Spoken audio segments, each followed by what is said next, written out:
Hello guys, so our next question is, in hydrogen emission spectrum electron transition take place from n equals to 8 to n equals to nf. If we plot this graph of v versus 1 by nf square, which of the following statement is correct?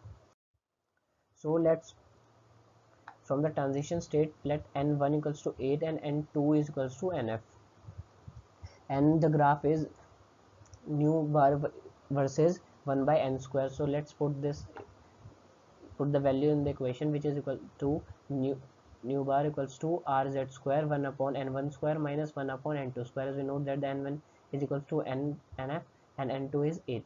So by solving we will getting the answer nu bar equals to rh into 1 by nf square minus rh by 64.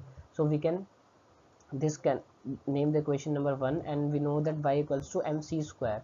So let's compare 1 by 2. So and 1 by nf minus rh by 64 taken as constant, so m is directly proportional or equal to rh. So the option number second, which is slope equals to rh, is the correct option. Thank you.